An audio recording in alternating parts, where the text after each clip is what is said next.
Bismillahirrahmanirrahim. Alhamdulillahirabbil alamin. Wassalatu wassalamu ala asyrafil anbiya'i wal mursalin. Muhammad sallallahu alaihi wasallam khatamin nabiyyin wa ala alihi wa sahbihi ajma'in. Rabbi syrah li sadri wa yassir li amri wahlul 'uqdatam min lisani yafqahu qawli. Subhanaka la ilma lana illa ma 'allamtana innaka antal alimul hakim wa la hawla wa la quwwata illa billahil aliyyil azim. Alhamdulillah, syukur kehadirat Allah kerana dengan limpah dan rahmatnya dapat kita bersama-sama dalam program pada pagi ini, iaitu program sambutan program ulasan buku sejarah kemerdekaan Malaysia.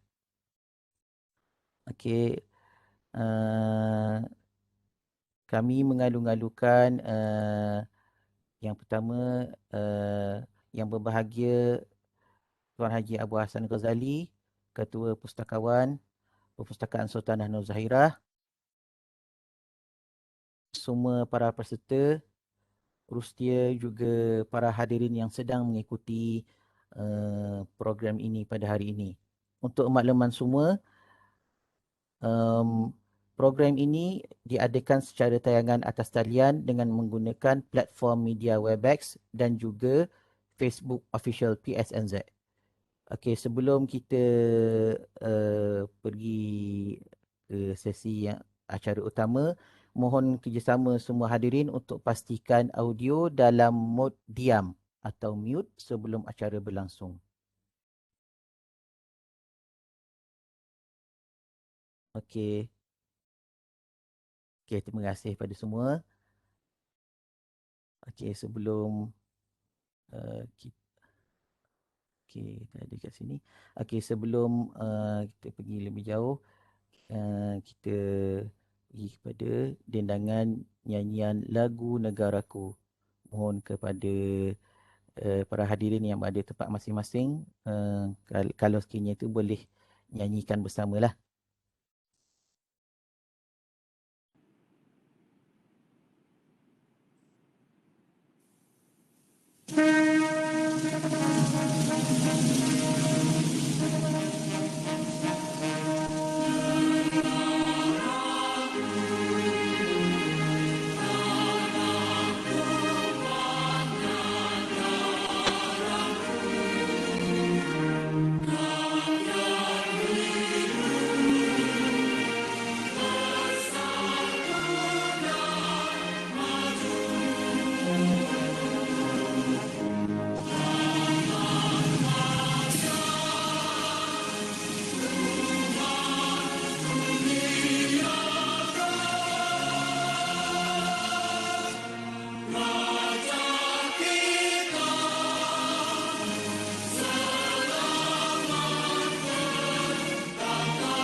Bagi memberkati majlis pada pagi ini, kita teruskan dengan bacaan doa.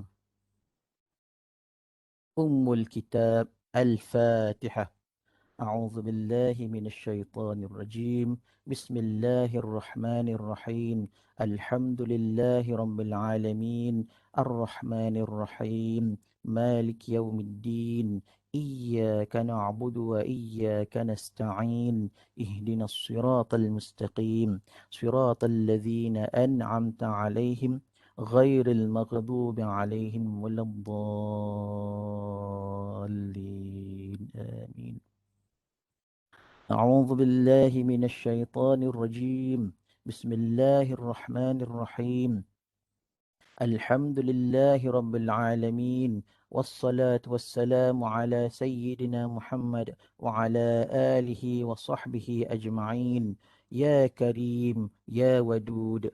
Sesungguhnya kami berhimpun dalam program pada pagi ini bagi menyatakan kesyukuran di atas kurniaanmu yang tidak ternilai.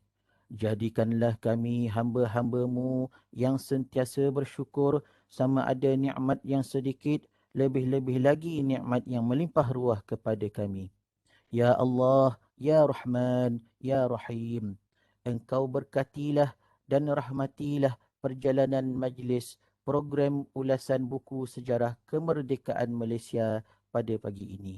Sesungguhnya engkau maha mengetahui bahawa kami di sini ingin menimba ilmumu yang sangat luas bagi mengembangkan ilmu pengetahuan kami sebagai hamba-Mu yang engkau redai.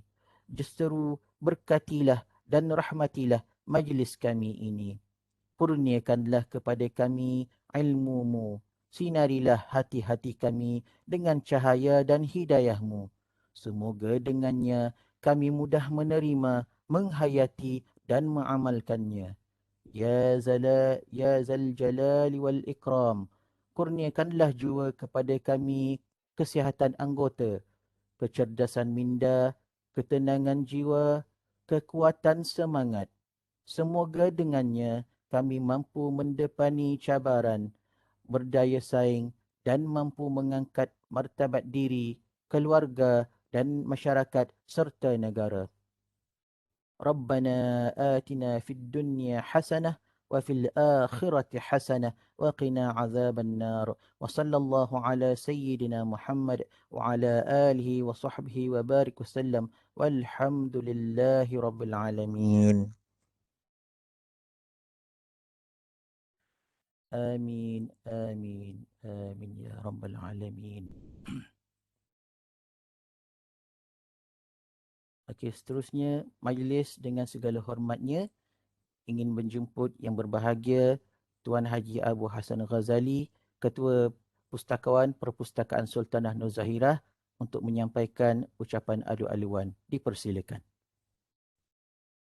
Bismillahirrahmanirrahim. Assalamualaikum warahmatullahi taala wabarakatuh dan salam sejahtera. Terima kasih kepada pengacara majlis Encik Ami. Yang saya hormati barisan panel juri iaitu Dr. Hailan Salamun, Timbalan Dekan Akademik dan Pelajar Pusat Pendidikan Asas dan Lanjutan UMT, dan yang keduanya kepada Dr. Rozaini Sulaiman alias Abdul Rahim, Ketua Jabatan Kenegaraan dan Ketamadunan juga daripada Pusat Pendidikan Asas dan Lanjutan Universiti Malaysia Terengganu, para peserta pertandingan serta hadirin sekalian. Pertamanya marilah kita memanjatkan setinggi-tinggi kesyukuran kita kepada Allah Subhanahu Wa Taala kerana telah memberikan kita kelepangan waktu, kesempatan masa untuk dapat bersama-sama menyaksikan pertandingan ulasan bahan bacaan kemerdekaan yang bertemakan Malaysia Prihatin UMT Cakna. Tuan-tuan dan puan-puan yang saya hormati sekalian, pertandingan ini adalah bersempena dengan sambutan bulan kemerdekaan peringkat UMT. Antara pengisian aktiviti yang dianjurkan oleh PSNZ ialah pertandingan ulasan bahan kemerdekaan secara dalam talian dan pertandingan fotografi sempena sambutan bulan kemerdekaan 2021. Kesemua pertandingan yang dikelolakan oleh pihak PSNZ ini pastinya memberi suatu kelainan kepada setiap peserta dan penonton kerana ianya diadakan dalam era norma baru yang insya-Allah dengan liputan yang lebih meluas berbanding dengan sebelum-sebelum ini kita laksanakan di auditorium PSNZ secara bersemuka. Saya berkeyakinan penganjuran aktiviti-aktiviti yang melibatkan pelajar dan warga UMT khususnya berkaitan dengan pemerkasaan budaya membaca tidak lagi menjadi satu halangan untuk diadakan dalam tempoh pandemik ini. Selagi kita boleh mengadakannya secara dalam talian dan insya-Allah dengan lebih teratur. Hadirin sekalian, pertandingan ulasan bahan bacaan bertemakan yang saya sebutkan tadi yang berkaitan dengan kemerdekaan ini merupakan salah satu usaha perpustakaan dan pihak universiti untuk menyemarakkan lagi budaya membaca, mengajak peserta memaknai nilai kemerdekaan dan memupuk kematangan pemikiran melalui keberhasilan sesuatu tindakan. Ini kerana para peserta dikhendaki membuat pencarian bahan bacaan yang bersesuaian, melakukan aktiviti pembacaan dan menterjemahkan hasil pembacaan tersebut dalam bentuk pembentangan yang kritikal. Sehubungan dengan itu, pertandingan ini berpotensi untuk memperkasakan nilai pengetahuan peserta dalam menguasai sesuatu subjek ilmu dan seterusnya membina keyakinan peserta dalam berkongsi idea terhadap subjek yang dibincangkan. Saya juga ingin menyeru kepada pengguna perpustakaan yang tidak terlibat sebagai peserta pertandingan boleh memanfaatkan bahan-bahan bacaan bertemakan kemerdekaan yang ada di dalam koleksi perpustakaan serta di dalam talian demi memperbaharui tekad kecintaan kita kepada tanah air. Saya dimaklumkan oleh Eurostia seramai 5 orang peserta akan membentangkan hasil bacaan masing-masing. Saya ucapkan syabas kepada semua peserta kerana mengambil peluang ini dan memberikan komitmen bagi memastikan objektif program mencapai sasarannya. Saya juga ingin merakamkan setinggi-tinggi penghargaan dan terima kasih kepada jawatankuasa penganjur kerana telah bertungkus lumus dalam mendapatkan peserta, mengurus program dan menjayakan program bagi menyokong aspirasi universiti. Tahniah diucapkan. Juga tidak ketinggalan kepada barisan juri yang saya sebutkan tadi. Semoga komitmen anda semua boleh keberkatan daripada Allah Subhanahu Wa Taala. Saya amat berharap semoga semua pihak yang terlibat dalam program ini akan beroleh manfaat sepanjang ianya berlangsung. Sebelum saya akhiri ucapan, izinkan saya memetik kata-kata Abdullah Ibn Abbas sebagai renungan kita bersama. Ilmu itu dimiliki dengan lidah yang banyak membaca dan bertanya, disertai dengan akal yang gemar berfikir.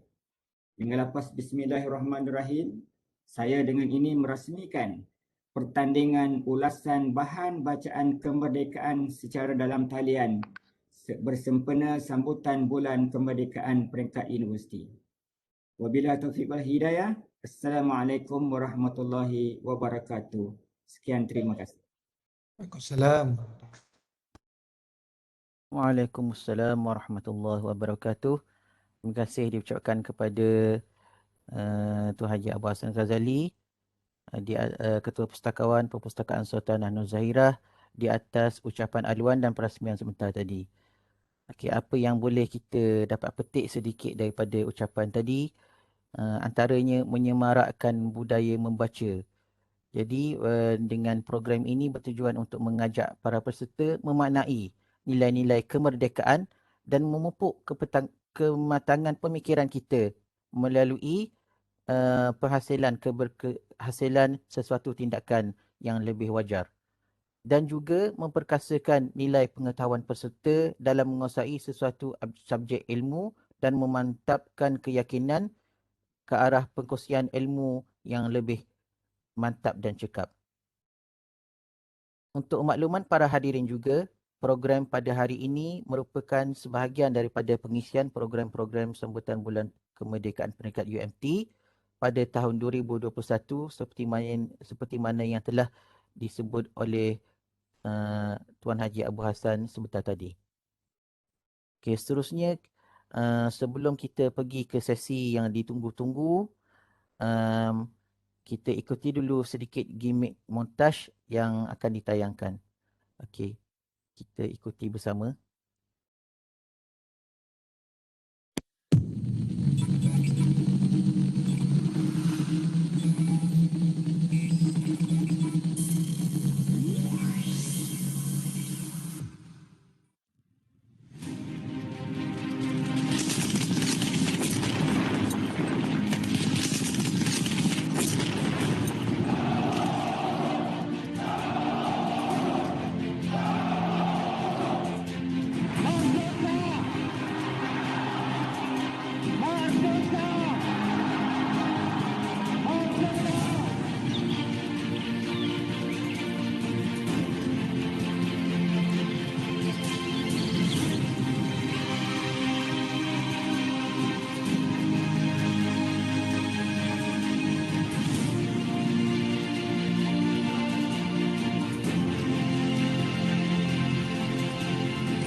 Syamil. Okey, sorry. Merdeka, merdeka, merdeka. Sedar tak sedar, sudah lama kita melayari kehidupan di dunia ini dan negara kita juga sudah mencapai kemerdekaan untuk kali ke-64. Jadi kita sebagai rakyat Malaysia, kita seharusnya menghargai dan mempertahankan kemerdekaan yang telah kita kecapi ini. Okey, untuk makluman para hadirin dan para peserta juga, program ulasan buku sejarah kemerdekaan Malaysia yang akan dibentangkan sebentar nanti mestilah antaranya memaparkan nilai-nilai murni dan unsur-unsur pengajaran yang terdapat dalam setiap bahan bacaan yang akan diulas dan diolah oleh setiap peserta. Untuk peringatan para peserta, dan makluman juga, kita ada 5 orang peserta untuk program pada pagi ini dan setiap orang peserta diberikan masa 10 minit. Ya, 10 minit untuk setiap sesi pembentangan ulasan buku. Okey, saya tidak ingin berceloteh panjang lagi dan kita sampai kepada acara yang ditunggu. Dengan ini majlis menjemput peserta pertama, Cik Fatin Syamimi Saidi dengan ulasan buku beliau iaitu Sejarah Kemerdekaan Malaysia. Dipersilakan.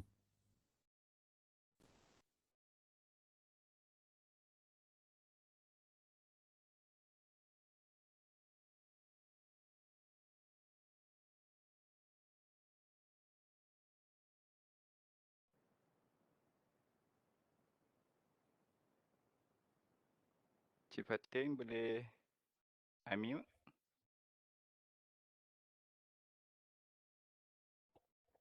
Okey, test boleh dengar tak? Nampak kan skrin? Nampak tak? Okey, Okey, jelas terima kasih. kelihatan. Okey, terima kasih.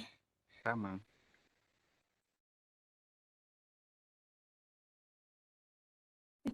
Bismillahirrahmanirrahim. Okay, saya mulakan. Assalamualaikum warahmatullahi wabarakatuh. Nama saya Fatin Syamimi binti Saidi, pelajar daripada jurusan MBA, ingin menyampaikan ulasan bahan bacaan saya yang bertajuk Sejarah Kemerdekaan Malaysia. Jadi, paparan terkini menunjukkan gambar muka hadapan buku yang berjudul Sejarah Kemerdekaan Malaysia, karya Hamdan Muhammad Ali, iaitu daripada penerbitan Afdal pada tahun 2020. Bahan bacaan e-book ini mengandungi sebanyak 32 muka surat yang mana saya peroleh daripada laman web AnyFlip. Baiklah, sebelum saya jelaskan nilai-nilai dan unsur pengajaran yang saya peroleh daripada bahan bacaan ini, izinkan saya untuk menerangkan ringkasan secara keseluruhan tentang bahan bacaan ini supaya hadirin hadirat akan lebih memahami akan nilai dan pengajaran yang akan dijelaskan. Baiklah, buku ini mengisahkan tentang penglibatan dua orang pelajar iaitu Azmin dan juga Nathan yang dipertanggungjawabkan untuk mengetuai aktiviti perhiasan kawasan persekolahan sempena Hari Kemerdekaan Malaysia. Jadi, mereka mendapatkan bantuan dengan perkongsian idea daripada rakan-rakan dan juga perkongsian sejarah kemerdekaan Malaysia daripada gurunya iaitu Cikgu Arsyad. Jadi, daripada perkongsian itu, ia sangat membantu mereka dengan lebih mengetahui erti serta perjalanan sepanjang kemerdekaan dan pembentukan negara Malaysia. Pelajar yang terlibat juga kini memahami dan mengerti mengapa gelaran Bapa Kemerdekaan diberikan kepada Tunku Abdul Rahman. Baiklah, sebelum saya, kita pergi ke nilai. Next. Nilai-nilai murni dan unsur pengajaran yang diperoleh daripada bahan pembacaan ialah yang pertama, semangat kemerdekaan atau patriotisme. Semangat kemerdekaan dan atau patriotisme ini saya dapat daripada, kita dapat lihat daripada penglibatan Azmin dan juga Nathan yang bersemangat untuk menyediakan menyediakan hiasan persekolahan mereka sempena Hari Kemerdekaan. Jadi, yang nilai yang saya dapat seterusnya adalah bekerjasama dan mengolah dan membincangkan idea, iaitu Nathan dan juga Azmin bekerjasama dengan para pelajar dan rakan-rakan mereka untuk membincangkan idea dan menerima idea untuk menghias kawasan persekolahan mereka dengan lebih ceria dan memberi erti kemerdekaan. Yang seterusnya adalah berkongsi ilmu dan pengetahuan. Nilai berkongsi ilmu dan pengetahuan ini kita dapat lihat apabila Cikgu Arsyad berkongsi ilmu dan pengetahuannya tentang sejarah kemerdekaan kepada para pelajar. Yang seterusnya adalah nilai bertolak ansur dalam melontarkan idea. Jadi, kita dapat lihat Azmin dan juga Nathan serta kawan-kawannya bertolak ansur dalam melontarkan idea. Mereka melontarkan idea serta menerima idea daripada rakan-rakan mereka. Dan yang kelima adalah nilai bertanggungjawab terhadap tugasan yang diberikan. Kita dapat lihat Azmin dan juga Nathan sangat bertanggungjawab memandangkan sekolah mereka melantik mereka sebagai ketua untuk menghias kawasan persekolahan mereka sempena Hari Kemerdekaan Malaysia. Jadi nilai yang terakhir adalah menghargai jasa dan pengorbanan tokoh kemerdekaan terdahulu. Sebenarnya, tindakan pihak sekolah dalam melibatkan pelajar dengan aktiviti-aktiviti kemerdekaan seperti ini sangat menunjukkan impak ataupun unsur pengajaran yang sangat baik, kerana pelajar akan lebih mendekati dan memahami erti kemerdekaan yang sebenar. Kita dapat lihat Azmin dan juga rakan-rakannya menerima ilmu ataupun memahami cerita akan sejarah kemerdekaan Malaysia. Jadi yang seterusnya, dapat saya ringkaskan daripada paparan skrin ini. Murid-murid tersebut bukan sahaja mampu mengetahui sejarah tentang kemerdekaan Malaysia, malah mereka juga dapat memupuk sikap kekitaan dan patriotisme sebagai anak Malaysia. Dan hal ini juga kita dapat buktikan sebagaimana program Malaysia Prihatin UMT Cakna ini berfungsi dalam memupuk semangat cinta akan negara dan membuatkan saya sebagai anak Malaysia lebih memahami erti kemerdekaan yang sebenar. Jadi, ini adalah sedikit ringkasan sejarah kemerdekaan Malaysia daripada jalan penceritaan yang disampaikan oleh Cikgu Rashid dalam bahan bacaan ini. Pada tanggal 27 Julai 1955, pilihan raya persekutuan pertama diadakan dan kemudiannya pada bulan Ogos Tunku Abdul Rahman telah menghantar memorandum untuk membincangkan kemerdekaan Malaysia pada tanggal 1 Januari 1956. Jadi rombongan kemerdekaan yang terdiri daripada 8 orang wakil telah bertolak ke London bagi meneruskan rundingan kemerdekaan dan alhamdulillah mereka pulang dengan kejayaan. Sebelum laungan merdeka pada tanggal 28 hingga 29 Disember 1956, satu rundingan baling telah diadakan antara Parti Komunis Malaya setelah Tunku Abdul Rahman dicabar untuk menyelesaikan isu pemberontakan komunis. Dan pada tanggal 31 bulan 8 57, Tunku Abdul Rahman melaungkan laungan Merdeka sebagai pengisytiharan kemerdekaan di Stadium Merdeka Kuala Lumpur. Baiklah, sebelum saya tamatkan ulasan saya pada hari ini, izinkan saya untuk menyampaikan syair Anak Malaysia, Irama Hiasan. Baiklah.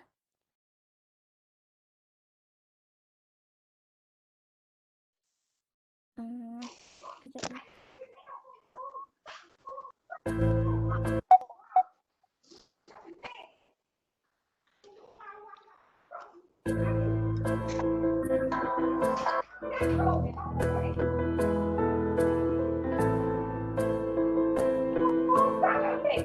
ya.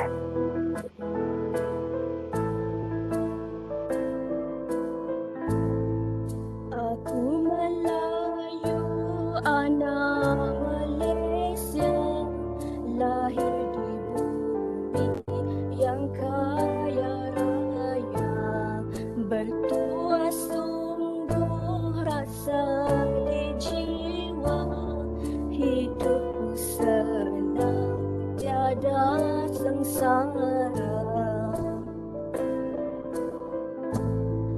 Berbilang kaum bersatu padu, Islam dan Buddha mahupun Hindu, hitam dan putih atau kelabu, boleh berpakat mampu bersatu. Darilah Perlis hingga ke Johor, Sabah Sarawak sama tersohor. Bumi Malaysia saudara masyhur, rakyat beramah berbudi luhur. Malaysiaku ini amat ku cinta, tempat lahirku membina cita. Teruslah aman itu ku pinta, bahagialah hidup sesama kita. Okey, baiklah. Wabillahi taufiq wal hidayah. Wassalamualaikum warahmatullahi wabarakatuh. Teruskan semangat cinta akan negara dan selamat menyambut Hari Kemerdekaan Malaysia yang ke-64. Malaysia ku cinta. Terima kasih. Tahniah. Terima kasih diucapkan kepada Cik Fatin Syamimi. Dengar tadi mula masa tu macam apa? Pengacara nona dah tu. Okey, Terima kasih. sama. Okey. Dan seterusnya kita pergi ke peserta kedua, Okey, dipersilakan Cik Amalina Abu Mansur dengan ulasan buku beliau iaitu Konsep Satu Malaysia dan Cabaran Pelaksanaannya ke Arah Pemantapan Perpaduan Sebuah Negara Bangsa. Dipersilakan.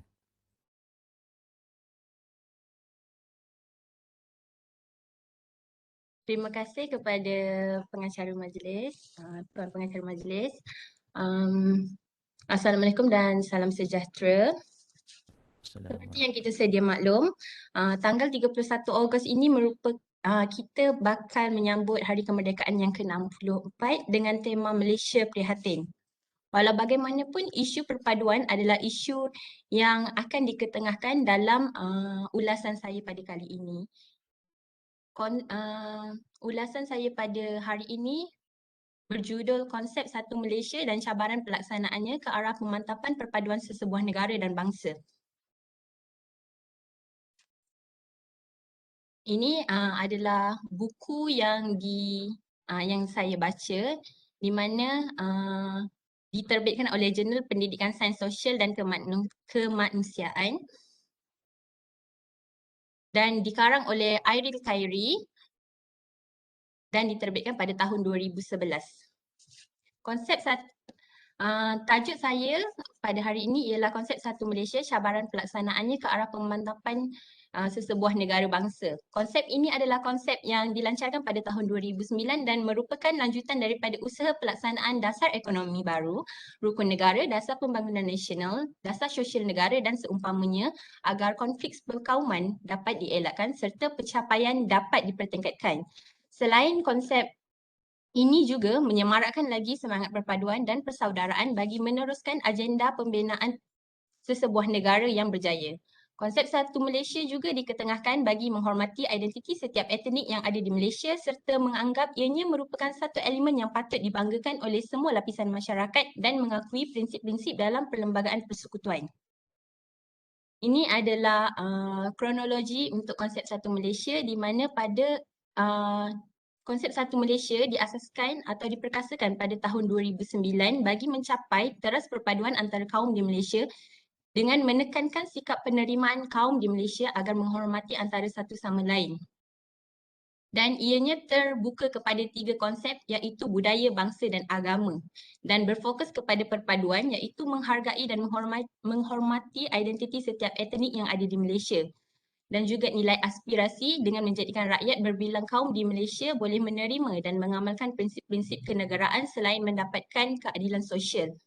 Ini adalah fokus ini adalah 2 aspirasi utama di dalam konsep Satu Malaysia iaitu perpaduan antara kaum yang diimplementasikan oleh nilai-nilai murni.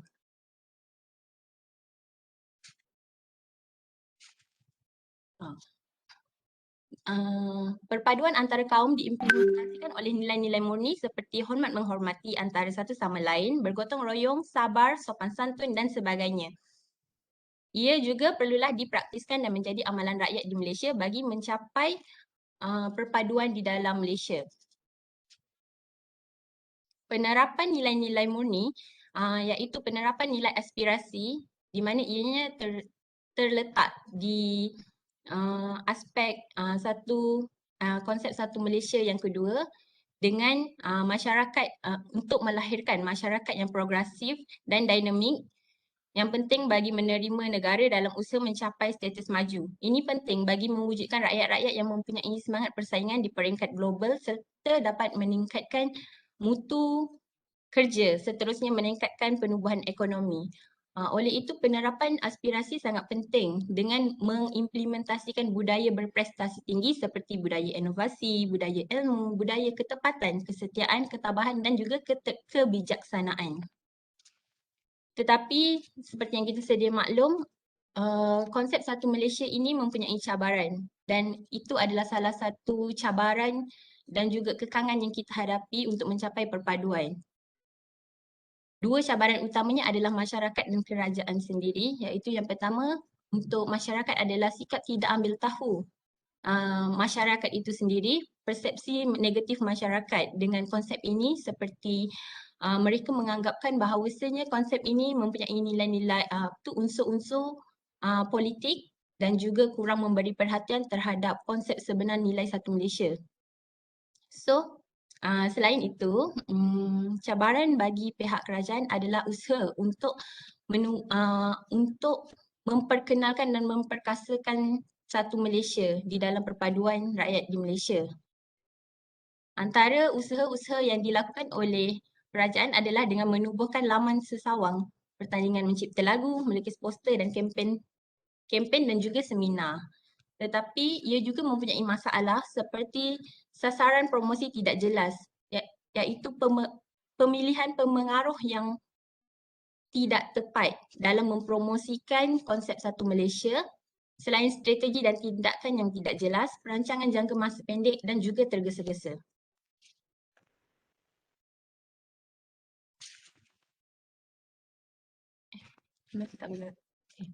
Oleh itu, rumusan bagi ulasan saya ialah konsep satu Malaysia memerlukan jangka masa yang panjang untuk melihat keberkesanan. Namun perkembangannya boleh dibuat dengan membuat penilaian dan pemantauan dari masa ke semasa.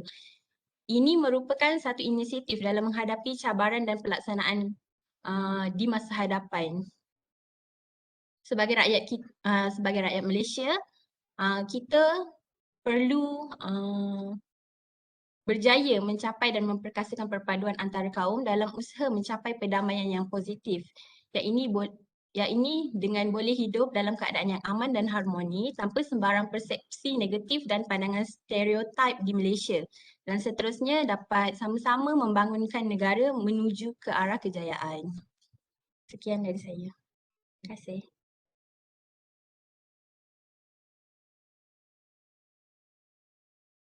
Sama-sama diucapkan pada peserta kedua, Cik Amalina Abu Mansur. Okey, terima kasih. Sama Tok Syed. Cumalah mohon kepada peserta selepas ni untuk tu boleh full screen slide tu untuk pembentangan yang lebih jelas kita semua para hadirin boleh ikuti. Okey, terima kasih. Okey, seterusnya kepada peserta seterusnya. Saya 8 minit je. Dah. Okey. Tak apa, kita ada penjaga masa. Takut kita. Saya tak sempat nak jaga masa, saya duk perhati inilah senarai peserta ni. Okey, peserta seterusnya dipersilakan Puan Rashikin Muhammad Yusof. Okey, dengan ulasan buku beliau iaitu Kenangan Tunku. Dipersilakan. Terima kasih. Assalamualaikum warahmatullahi wabarakatuh. Saya share screen sekejap ya.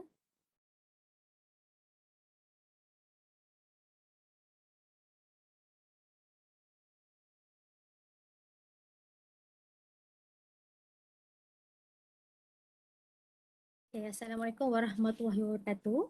Saya Nur Rashikin Muhammad Yusof daripada Fakulti Pengurusan Ekonomi dan Pembangunan Sosial. Okey. Izinkan saya pantun terlebih dahulu. Melayang seringkit di atas permatang, merebah berkicau di hujung muara. Pemanis kata selamat datang, awal bismillah pembuka bicara. Okey, Assalamualaikum. Terima kasih kepada panel dan moderator. Okey, hari ini saya akan mengulas buku yang bertajuk Kenangan Tunku.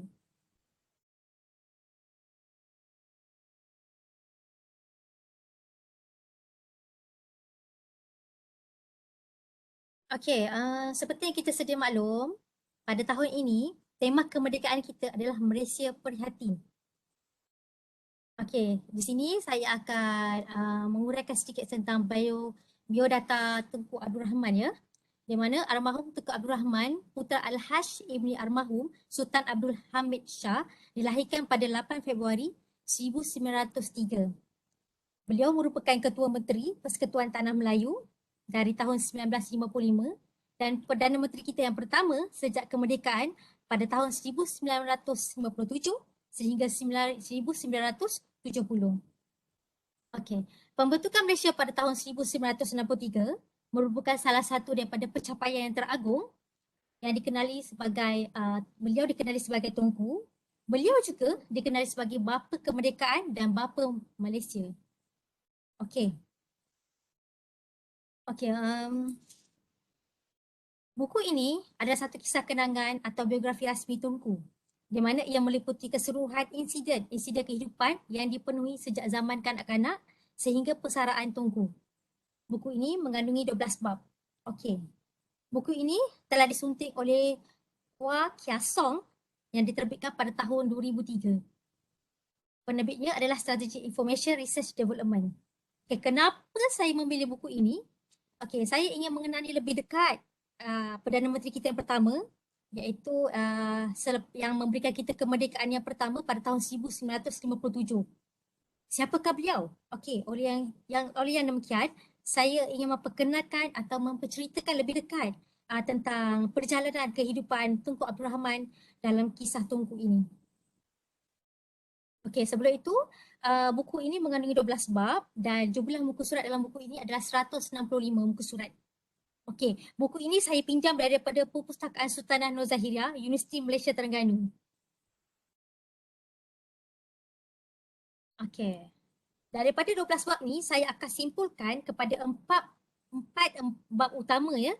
Di mana daripada bab 1 hingga 4 mengisahkan kehidupan Tunku ketika kecil dan kisah kaum keluarganya. Okey. Okey, pada bab pertama mengisahkan Tunku terpaksa ke kota London setelah difitnah oleh Tun Dr. Mahathir. Okey, saya tertarik dengan peribahasa ini yang mana jangan kerana lila setitik rosak susu sebelanga. Okey, kehidupan ini mengisahkan kisah Tunku yang semakin merosot, menghadapi kecil manis dan mata beliau hampir buta dan beliau, tetapi pada ketika itu beliau masih kuat berjalan, masih boleh berjalan tetapi lemah. Okey, Tunku pernah mengalami serangan jantung sebanyak 2 kali dan beliau ini seorang yang minat bersukan dan merupakan presiden badminton dan juga hobi Tunku adalah menunggang kuda memasuki hutan. Okey, kehidupan kecil Tunku ini, pada ketika itu ayah Tunku ini seorang yang ketika itu suka minum whisky dan beliau dibesarkan oleh 2 orang pengasuh ya. Okey, menceritakan keadaan rumahnya ketika kecil, yang ketika kecil itu proses beliau berkatan dan keadaan rumahnya yang begitu besar. Okey, pada bab 4 ya, mengisahkan salah silah kerabatnya di Kedah. Okey, pada bab 5 dan 6, iaitu pada 18 tahun sehingga 25 tahun, ketika dewasa, Tunku pernah menyambungkan pelajarannya di Degree Cambridge dan bertugas sebagai pegawai daerah di Kulim selama 5 tahun. Tunku juga pernah menyambungkan pelajarannya di peringkat ijazah dan dilantik menjadi menjawat jawatan di BBP. Okey, dengan desakan untuk menyambung untuk menjadi lebih baik, Tunku sambung pelajaran untuk meningkatkan taraf hidupnya. Okey, kembalinya beliau ke Malaysia, beliau telah menganggotai mahkamah. Beliau telah ke kota London, kemudian beliau ke kota London menyambungkan pelajaran. Beliau mendapat ijazah pada tahun 1948. Okey, pada bab ke-7, bab ini mengisahkan tentang politik. Yang mana Tengku pernah menjadi pengerusi UMNO setelah Dato' On meninggal dunia. Okay.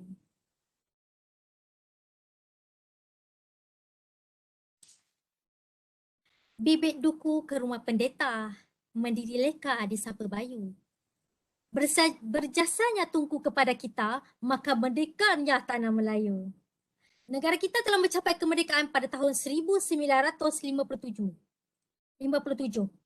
Tunku menjadi Perdana Menteri dengan wujudnya gabungan Malaysia terdiri daripada Singapura, Sabah dan Sarawak.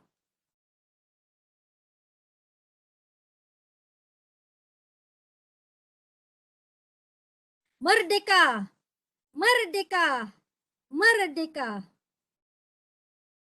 Okey, pada bab ke-7 hingga 9, pada bab ke-9, Tunku telah dilantik sebagai Ketua Menteri pada tahun 1955.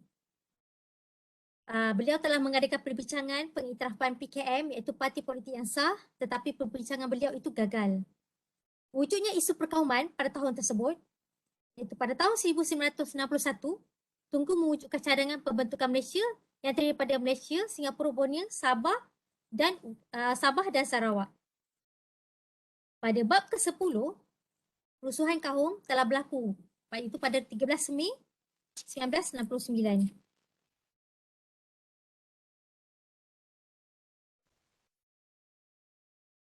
Okey.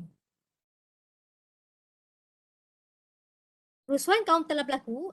Yang sedihnya, Tunku terpaksa melepaskan jawatan dan jawatan beliau telah digantikan oleh Tengku Abdul Rahman. Tengku Abdul Rahman menyusuri dasar ekonomi baru. Selepas itu beliau meninggal dunia pada tahun 1976 dan tempat beliau telah digantikan oleh Tun Hussein On. Tun Hussein On seorang yang sangat tegas dan beliau telah mengambil keputusan terhadap Menteri Besar Selangor dengan mengenakan tindakan undang-undang, tindakan rasuah sehingga Menteri Besar dipenjarakan. Pada bab ke-11, menceritakan tentang pergolakan besar yang berlaku antara Tun Dr. Mahathir bersama kumpulan lain. Okey. Buku ini menceritakan pergolakan besar antara Mahathir di mana beliau dilantik sebagai Perdana Menteri. Terdapat dua kumpulan iaitu kumpulan A dan kumpulan B. Di mana kumpulan A dianggotai oleh Perdana Menteri Mahathir, Datuk Mahathir, dan kumpulan B dianggotai oleh Razali. Pada pembahagian itu, Mahathir menang tipis dan beliau melancarkan serangan lalang. Semua penentang disumbatkan ke dalam tahanan ISA dan tim A tubuhkan UMNO. Perkara ini tidak disukai dan ditentang oleh Tengku Abdul Rahman. Tengku Abdul Rahman menyokong tim B.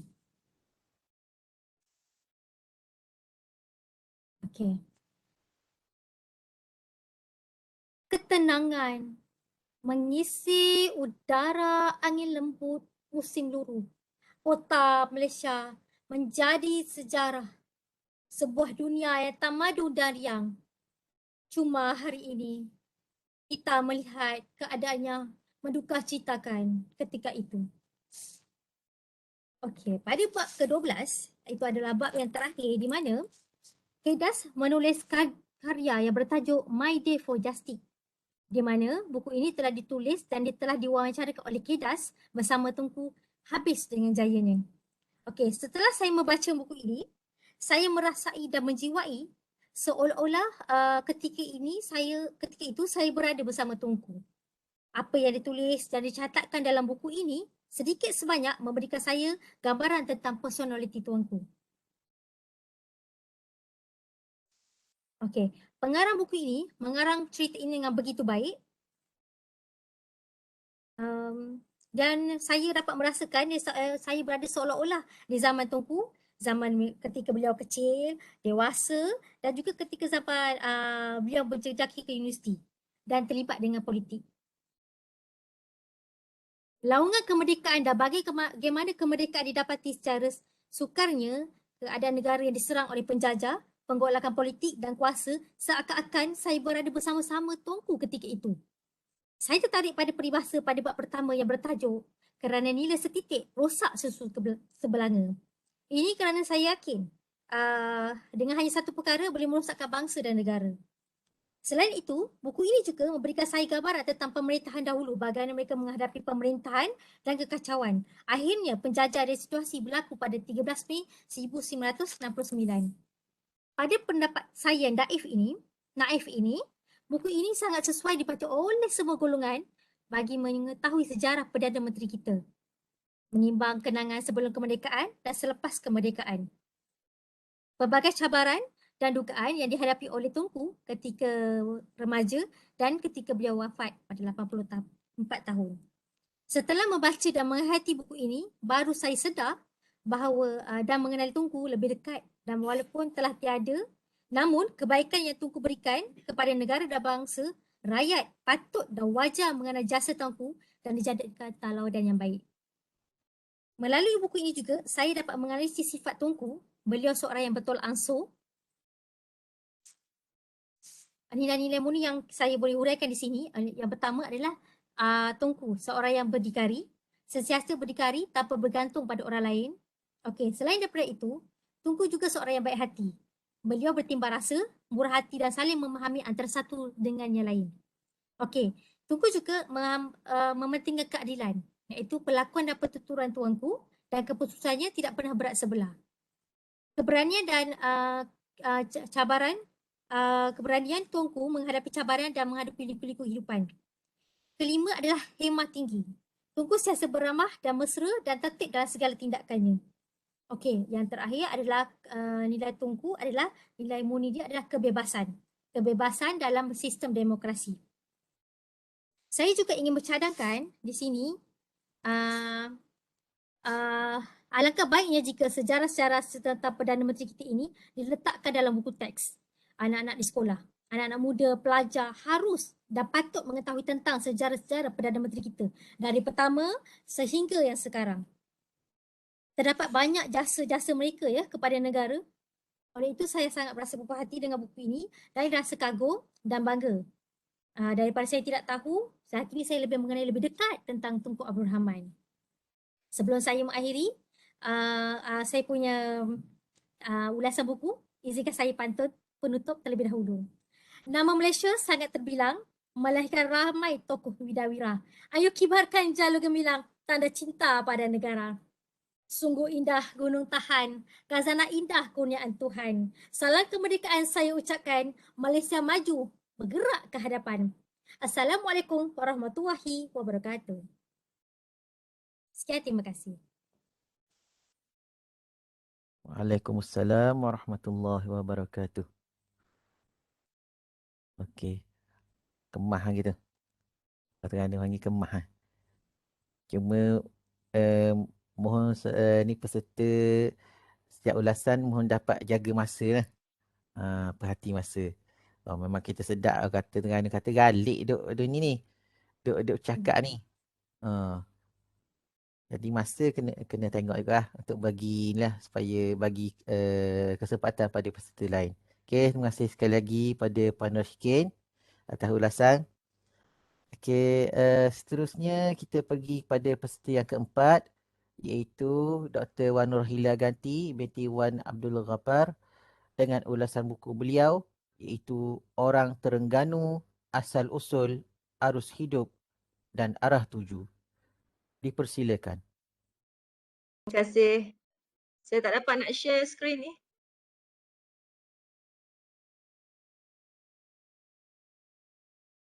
Alright.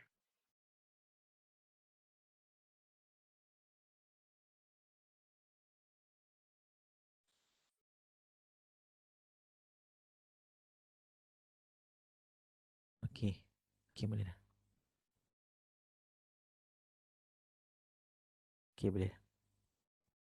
Dah full screen dah kira sekretari ya? Okey, belum lagi ke full screen. Belum Okey. full screen. Okey. Okey dah. Bismillahirrahmanirrahim. Assalamualaikum warahmatullahi taala wabarakatuh. Saya Wan Rohila Ganti binti Wan Abdul Ghaffar.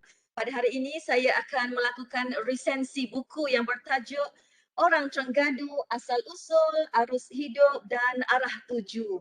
Walaupun tidak ada perkataan kemerdekaan pada tajuk buku ini, namun saya fikir seusai kita membaca buku ini, rasa bangga terhadap negeri Terengganu pasti akan terbit dan saya fikir ianya sangat relevan dengan Hari Kebangsaan yang akan kita sambut pada esok hari.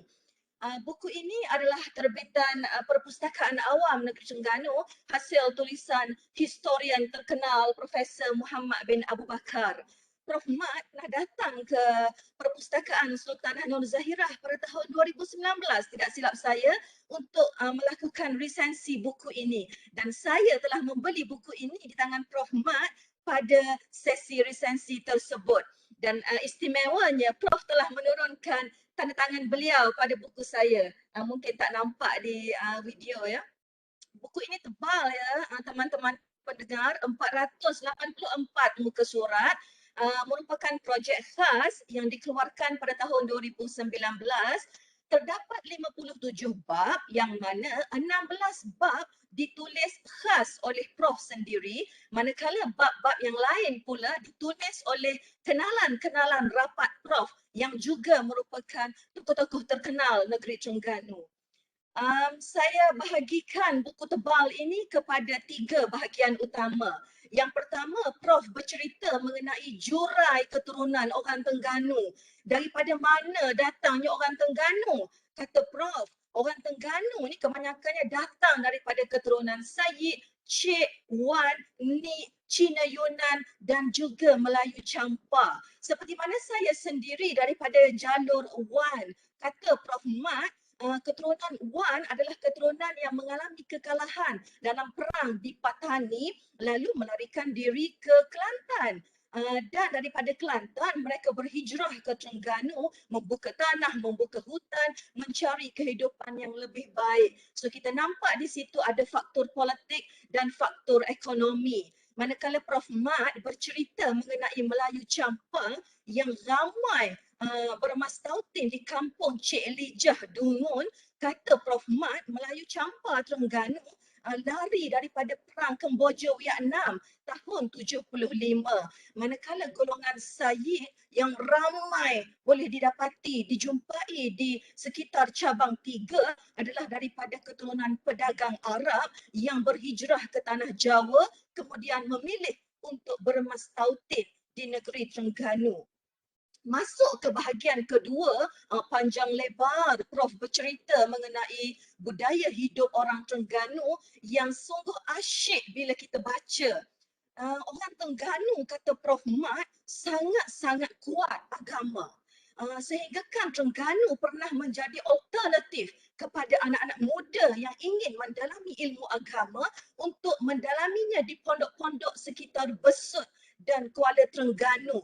Jika sebelum ini anak-anak muda terpaksa ke Patani dan Kota Baru untuk mendalami ilmu agama, Terengganu pernah menjadi alternatif kedua.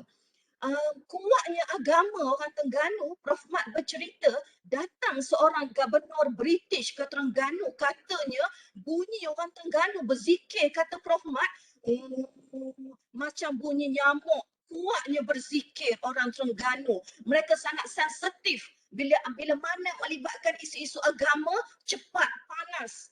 Sangat sensitif dengan isu-isu agama. Namun yang kelakarnya, kata Prof Mat, kuat beragama tapi orang Terengganu suka berkembang, suka bersabung ayam, suka berjudi, suka memuja pantai dan juga bermain puteri. Begitulah tuan-tuan satu ketika dahulu. Dari sudut budaya pula Prof berjaya menggambarkan dengan jelas bagaimana jaluran di sepanjang pantai Terengganu, bagaimana lelaki-lelaki ke laut memakai semutar di kepala, teknik-teknik menangkap ikan diterangkan dengan jelas, bagaimana di waktu petang menarik ikan naik ke darat, menjemur ikan kering, menjemur kerupuk keping, menggotel keropok leko. Di waktu petang pula beramai-ramai duduk di atas gerai. Prof berkata sambil bermain dam aji, sambil membaiki jala ke laut mereka. Dari sudut budaya, Prof juga menambah bagaimana setiap pagi orang-orang daripada hulu Kuala Berang menaiki bot di Sungai Berang membawa hasil hutan ke Pasar Payang. Dari sudut politik pula, kata Prof Mat, orang Terengganu ni susah nak berubah pegangan politik mereka. Mereka ni kalau tidak UMNO PAS, 2 tu sahaja, kata Prof Mat. Dan dari sudut ekonomi pula, seperti mana kita sedia maklum, Terengganu pernah merupakan antara negeri termiskin di Malaysia dan penemuan minyak petroleum pada tahun 75 telah memberikan semangat baharu, harapan baharu kepada orang Terengganu agar Terengganu daripada negeri termiskin mampu merubah wajah menjadi negeri maju. Namun Prof menyimpulkan pimpinan kerajaan negeri gagal memanipulasikan hasil petroleum, gagal mengubah wajah Terengganu untuk menjadi Kuwait Malaysia. Di bab ketiga, kalau kita rasa orang Terengganu biasa-biasa sahaja, kalau kita rasa kita pergi ke Kuala Lumpur, malu nak mengaku sebagai orang Terengganu, Prof kata jangan. Kerana di bahagian ketiga, Prof menyenaraikan hampir 25 tokoh-tokoh terbilang yang datang daripada negeri Terengganu. Prof bercerita mengenai Ayuhda Haji Mat Rusila, tokoh silat yang kebal daripada tikaman keris. Prof bercerita mengenai Haji Wan Su, pakar ukiran yang diiktiraf seantero dunia. Prof bercerita mengenai Miss Bahar yang pernah memenangi tokoh sastrawan negara. Prof bercerita panjang lebar mengenai almarhum Tan Sri Yahya Ahmad, tokoh-tokoh automobil negara, dan Prof juga bercerita mengenai tokoh-tokoh politik yang berasal daripada negeri Terengganu seperti Tan Sri Wan Mokhtar Ahmad dan Dr. Abdul Latif. Jadi apabila saya membaca buku ini, dia seperti ada wayang gambar hitam putih terbentang di hadapan mata. Saya seperti terlihat-lihat saya di sekolah rendah dahulu, terlihat-lihat jiran kita, teman-teman kita, keluarga kita, Prof berjaya menggambarkan dengan baik sekali. Saya seperti kembali ke tahun 50-an, 60-an dan 70-an walaupun ketika itu saya sendiri belum lahir. Teman-teman penonton sekalian, kalau kita baca buku ini dengan jiwa, percayalah cakap saya, kita akan terlupa makan pagi, makan tengah hari dan makan petang. Sekian, terima kasih.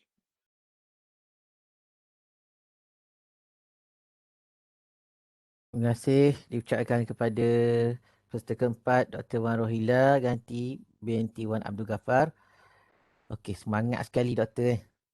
Online. Nampak macam orang ceramah tu. Itu. Dalam kelas lah Oh. kita. Okey. Jelas dan bersemangat. Okey, terima kasih sekali lagi kepada doktor. Dan kita tibalah ke peserta yang terakhir iaitu peserta kelima. Encik Muhammad Fazli bin Abdul Malik dengan ulasan buku beliau Terengganu, Tokoh Pentadbiran dan Perjuangan. Sekejap saya nak. Sekejap Okey. nak stop sharing screen. Stop sharing dulu. Macam mana nak stop? Tak boleh. Nak balik Okay, ke mana? sekejap ya Cik Fazli. Sekejap minta maaf.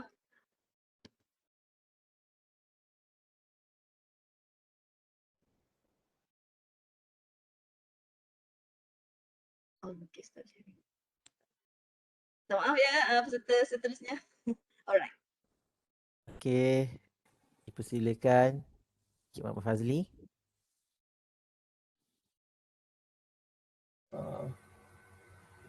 Bismillah, Assalamualaikum dan selamat pagi. Terima kasih kepada Encik Amir selaku moderator dan kepada para hadirin dan hadirat sekalian. Pada hari ini saya akan akan membuat satu ulasan buku yang berjudul Terengganu, Tokoh Pentadbiran dan Perjuangan. Slide seterusnya. Slide saya terbagi kepada 3 bahagian. Yang pertama, latar belakang buku. Yang kedua, ulasan buku. Dan yang ketiga, kelemahan dan kekuatan buku. Terusnya. Okay, next. Okay. Berikut ialah buku yang akan saya ulas. Secara amnya, buku ini ialah milik saya sendiri yang saya beli di pesta buku di Maep sekitar 2016. Dan pada ulasan kali ini saya akan memfokuskan kepada satu subtopik sahaja iaitu bahagian perjuangan. Seterusnya. Sedikit mengenai latar belakang buku. Buku ini ditulis oleh Profesor Emeritus Abdullah Zakaria bin Ghazali yang merupakan seorang pensyarah di Jabatan Sejarah Universiti Malaya, dan beliau merupakan anak jati negeri Terengganu yang dilahirkan di Besut pada tahun 1951. Seterusnya, buku ini diterbitkan di perpustakaan oleh Persatuan Muzium Malaysia yang diterbitkan pada tahun 1996. Dan buku ini agak tebal sedikitlah, dalam 291 halaman muka surat. Okay, seterusnya. Seterusnya ialah ulasan subtopik bahagian perjuangan. secara ringkas, penentangan yang berlaku di Terengganu berlaku dalam tiga tempoh penting. Yang pertama 1922, kemudian 1925 dan terakhir 1925. Untuk pembentangan yang kali ini, saya akan melakukan secara urutan peristiwa. Yang pertama tahun 1922, ianya pada awalnya telah berlaku penentangan oleh golongan bangsawan seperti Sultan Zainal Abidin III dan sebagainya. Dan penentangan ini hanyalah berbentuk diplomasi bagi mengelakkan campur tangan pihak British. Seterusnya, punca penentangan pada tahun ini ialah kerana sekatan dan larangan terhadap binatang ternakan seperti tidak boleh melepaskannya sesuka hati. Oleh itu, telah muncul seorang pemimpin daripada desa, iaitu Haji Abdul Rahman Limbong dan sahabat-sahabatnya yang menentang pihak British kerana mereka menganggap peraturan seperti membayar sewa dan ialah sebagai satu ajaran daripada pihak kafir, dan mereka menganggap peraturan yang dibuat oleh pihak kafir tersebut sebagai satu yang bertentangan dengan ajaran Islam. Dan oleh kerana beliau dan rakan-rakannya mencetuskan kerusuhan, mereka telah didenda dengan bayaran RM100. Terusnya, next. Okey. Seterusnya ialah penentangan tahun 1925. Pada peristiwa yang kali ini, British juga telah memperkenalkan undang-undang baru seperti larangan membawa senjata dan undang-undang pemilikan tanah. Oleh itu, pemimpin tempatan seperti Haji Musa bin Abdul Ghani telah melancarkan kempen supaya peraturan baru ini diboikot.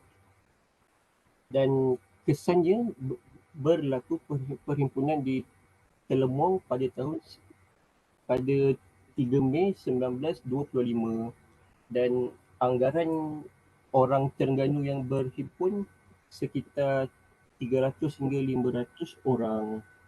Dan kemuncak kepada penentangan ini ialah Haji Abdul Rahman Limbong disyakti mengetuai perhimpunan tersebut, dan perhimpunan ini dileraikan atas arahan Sultan Terengganu di atas cadangan penasihat British. Okay, seterusnya.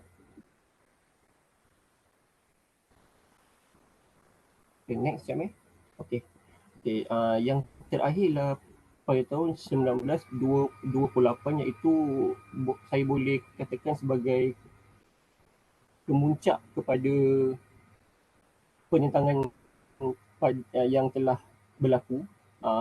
Masih lagi pihak British memperkenalkan peraturan-peraturan baru, dan akhirnya telah mencetuskan konflik apabila dua orang pengawal hutan dan mata-mata yang dihantar oleh kerajaan British untuk menyiasat apa yang dilakukan oleh orang-orang tempatan.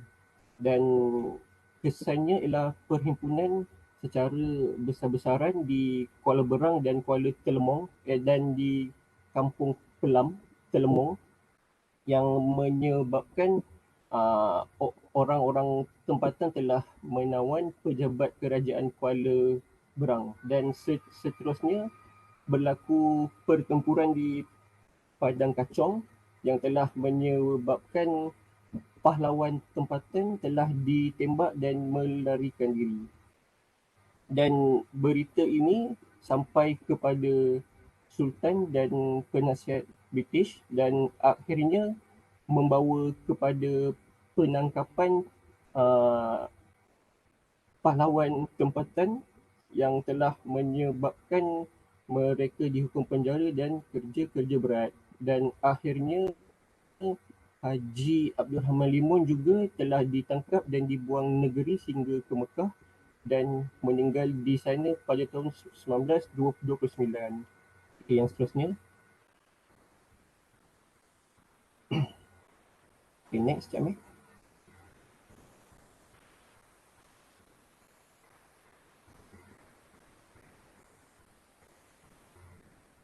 Next.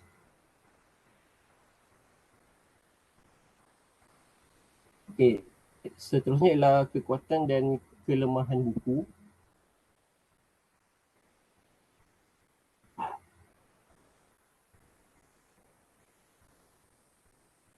Okay. Kekuatan buku ini ialah terletak pada sumber-sumber primer, iaitu sumber-sumber penting di dalam disiplin sejarah, iaitu fail setiausaha Kerajaan Terengganu, laporan rasmi negeri Terengganu, Colonial Office dan lain-lain. Dan buku ini juga menggunakan ayat yang sangat mudah difahami dan sesuai untuk bacaan umum. Dan kelemahan buku ini ialah reka bentuk kulitnya yang kurang menarik minat pembaca, dan saya kira buku ini tidak lagi dicetak lagi oleh Museum Malaysia. Dan seterusnya nilai yang saya boleh dapati ialah hanya satu, iaitu keberanian ulama tempatan dalam memperjuangkan nusa bangsa dan agama demi mempertahankan tanah air daripada cengkaman penjajah yang sangat tidak relevan dengan keadaan semasa di tanah Melayu pada waktu itu. Sekian, terima kasih.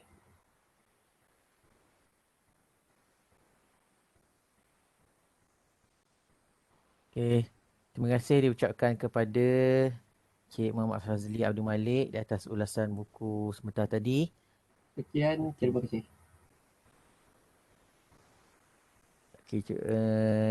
Okey, sampailah kita ke sesi penjurian. Okey, sebelum itu ingin saya maklumkan juri kita untuk program pada pagi ini, iaitu kami telah menjemput dua orang pensyarah daripada Pusat Pendidikan Asas dan Liberal PEPAL, iaitu yang pertama, juri pertama Dr. Hailan Salamun, Timbalan Dekan Akademik dan Pelajar PEPAL, dan yang kedua Dr. Ruzaini Sulaiman Elias Abdul Rahim, Ketua Jabatan Kenegaraan dan Ketamadunan PEPAL. Okey. Jadi keputusan juri ini adalah muktamad dan semua karya yang dihantar akan menjadi hak milik penganjur. Okey. Jadi sementara kita menunggu penjurian sedang dijalankan, kita ikuti dahulu satu lagi tayangan video sebuah puisi mengenai semangat kemerdekaan.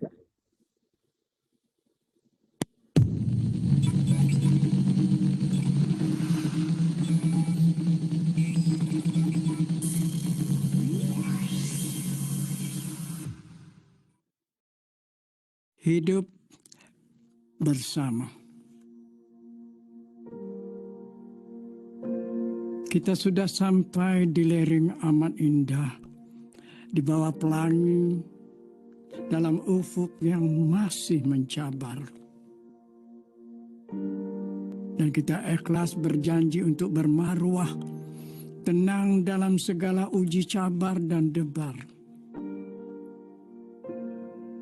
Kita mencari hanya yang tulen dan jati, sekata hidup, mengerti, dan berbudi.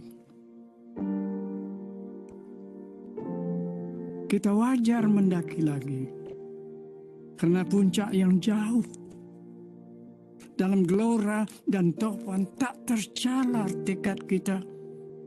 Karena kemerdekaan mengasuh kita bersuara dalam sopan, yakin menyanggah musuh, tulus menambah kawan, inti tonggak dan menara kebahagiaan.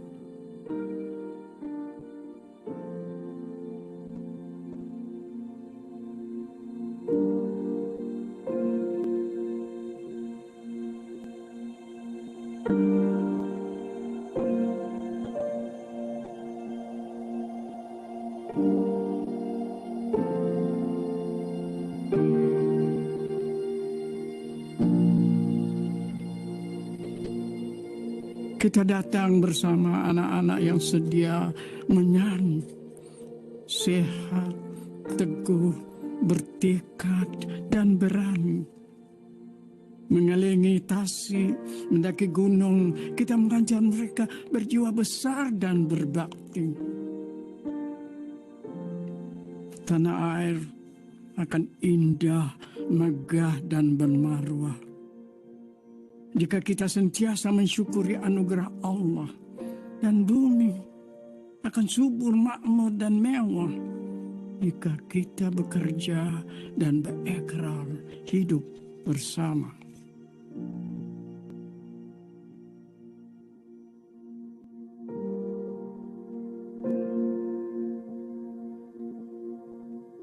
Tanah air memberi banyak, mesra mendekap kita. Kemerdekaan mendorong kita berdiri dan berbakti. Dan kita sudah sampai di lereng indah.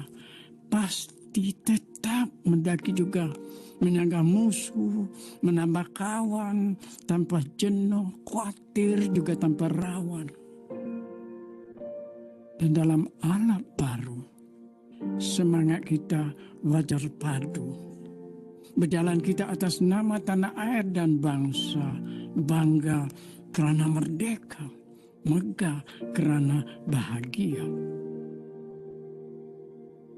Anak-anak kita bakal datang tangkas dan berilmu.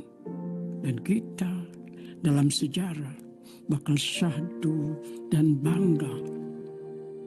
Kerana awan yang indah, lapis pelangi lebih mesra.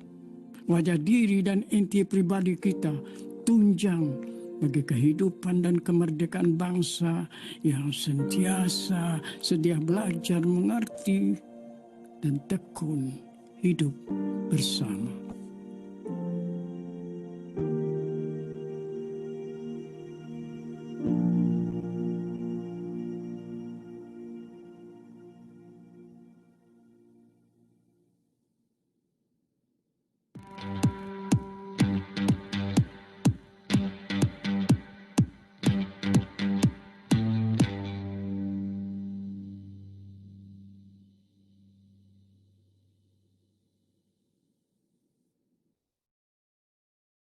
Sastrawan negara kita, Datuk Seri Ahmad Said, atau nama sebenar beliau Datuk Seri Abdul Samad Said. Okey, semoga kita dapat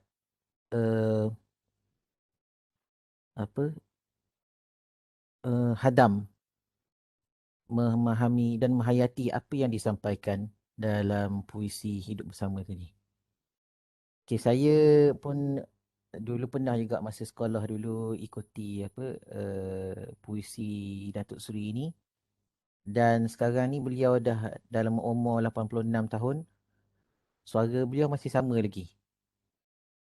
Walaupun ya dengan usia ni mungkin macam kelantangan tu kurang, tetapi suara beliau masih sama lagi.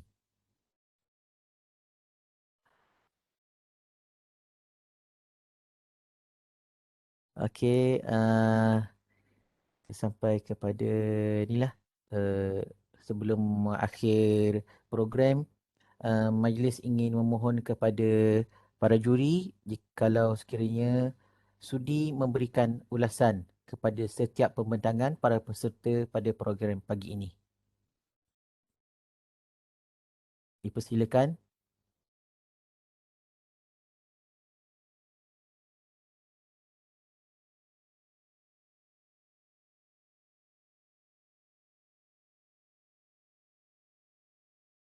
Dr. Hailan atau Dr. Rozaini.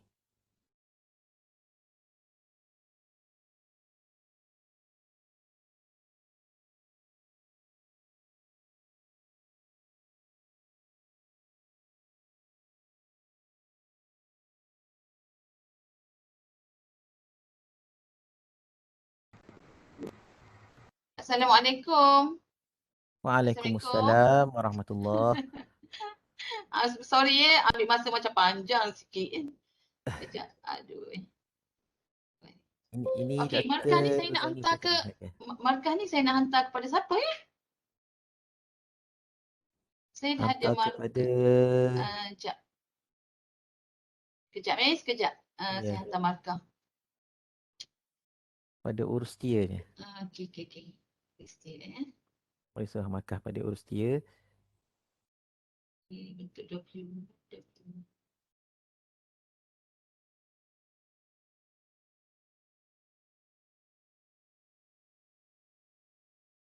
Mohon kepada doktor kalau ni sudi boleh bagi sedikit ulasan mengenai pembentangan peserta pada program hari ini.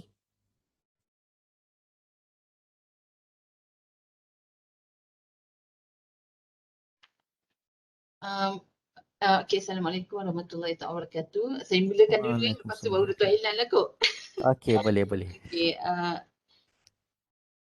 kalau ikut setakat yang saya tahu lah berkenaan dengan ulasan, dia ada beza tau, ringkasan dengan ulasan. Ringkasan buku dengan ulasan buku dia ada beza. Ringkasan ni kita buat nota ringkas, tu jadi nota ringkas.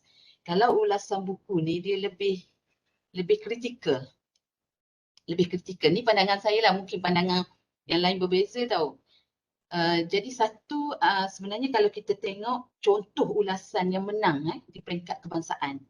Dia ada buat book review ulasan buku yang dipertandingkan di peringkat kebangsaan. Kebiasaannya satu ulasan buku tu dia di samping ada ringkasan sebagai pembuka kepada ulasan tu, dia dekat situ dia juga ada kritikan tau. Kritikan negatif terhadap buku tu ataupun kritikan positif terhadap buku tu. Macam ada kelemahan dan juga ada kelebihan pada buku. Itu kandungan ulasan. Dan yang kedua, ulasan yang baik ni, ulasan yang ada sokongan bahan-bahan lain, maksudnya sokongan tokoh-tokoh lain ataupun sokongan penulis-penulis lain dalam menyokong fakta yang ada dalam buku tersebut. Contoh tadi kalau macam Fadli Malik contohnya, dia cakap dalam buku yang dia buku Terengganu Tokoh Pentadbiran dan Perjuangan tadi, kat situ saya bagi contoh dia sentuh tentang berlaku perhimpunan yang akhirnya berlaku perhimpunan komuniti Melayu dalam menentang British, yang mana British telah memberi serangan balik di atas perhimpunan haram tu. Jadi kita kena ulasan yang baik adalah ulasan yang disokong oleh buku lain. Contohnya Ahmad menulis tentang perjuangan Tok Jangguk. Dalam perjuangan Tok Jangguk tu, maksudnya situasi yang sama itu berlaku perhimpunan yang akhirnya menimbulkan kemarahan British. Contohnya itu maksudnya itu adalah sokongan yang berbentuk positif lah. Ada juga yang maksudnya dari segi itulah, maksud itu contoh yang saya nak bagi.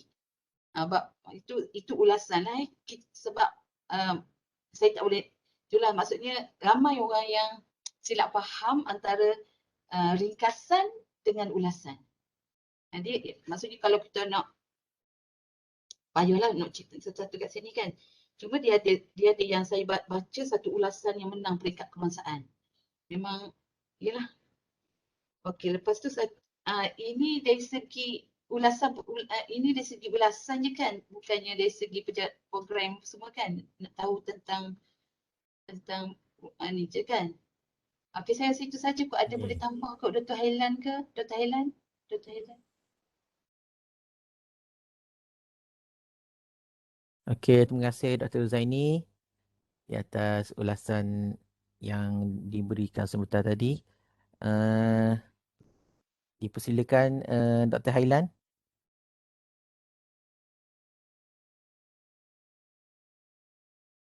Dr. Hailan.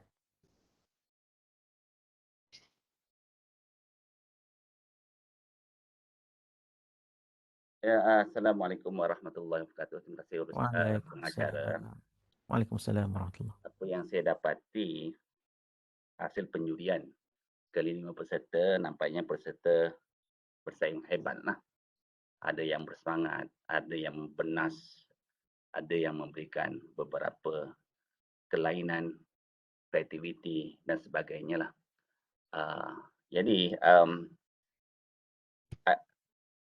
dari aspek penyampaian penyampaian sebab ulasan buku, pemarkahan ulasan buku ini bukan sekadar daripada aspek bagaimana peserta itu mengulas, tapi memandang juga kriteria-kriteria lain. Antaranya kreativiti slide itu sendiri, gaya penyampaian, intonasi, kandungan ulasan itu sendiri, dan juga nilai dan pengajaran. Jadi aspek-aspek inilah yang diambil kira untuk menentukan siapakah yang berhak mendapat markah yang baiklah. Jadi secara umumnya saya berpuas hatilah dengan apa yang telah diulas, dan juga ulasan itu dia ada memberi positif, negatif, apa yang dikaitkan dengan nilai-nilai kemerdekaan itu sendiri. Walau bagaimanapun kita serahkan kepada urus dia lah untuk menentukan siapakah yang berhak mendapat yang pertama dan berikutnya. Saya rasa itu saja. Wallahu a'lam. Assalamualaikum warahmatullahi wabarakatuh. Waalaikumsalam warahmatullahi wabarakatuh.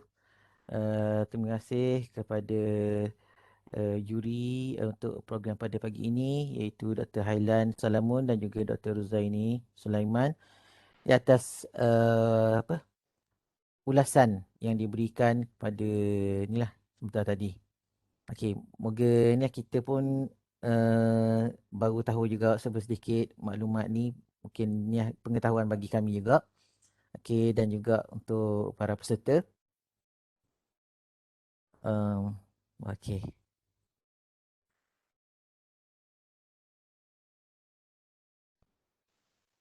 Okey. Okey, harap peserta semua dapat bersabar, bertenang, ya. Jangan ribut-ribut, ya. Jangan gundah gulana. Ni saya baru terima maklumat terkini daripada pihak Urustia. Okey. Pemenang bagi program pertandingan ulasan buku Sejarah Kemerdekaan Malaysia 2021 ini akan dimaklumkan pada program perhimpunan bulanan UMT yang akan diadakan pada bulan September nanti. Okey. Jadi itulah kata tak usah nak gaduh lah. Sabar, tenang, masih ada lagi. Okey. Doa banyak-banyak, mana tahu masing-masing ada rezeki masing-masing, insya-Allah. Jadi kita dah nak sampai ke penghujung acara. Jadi inilah sebelum kita nak mengundur diri nanti, mohon kerjasama daripada semua peserta dan juga para hadirin yang sedang mengikuti program ini untuk on video, untuk kita semua bergambar.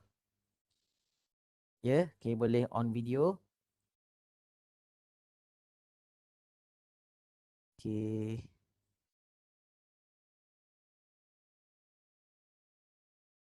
Okay, kalau boleh semualah. Okay, on video. Kita ada dalam ni 54 orang yang mengikuti, termasuklah Urustia dan saya sendiri. Okey, terima kasih kepada semua. Okey. Dimulakan dengan kiraan 30, 29, 28, 27, 26, 25, 24, 23, 22, 21, 20,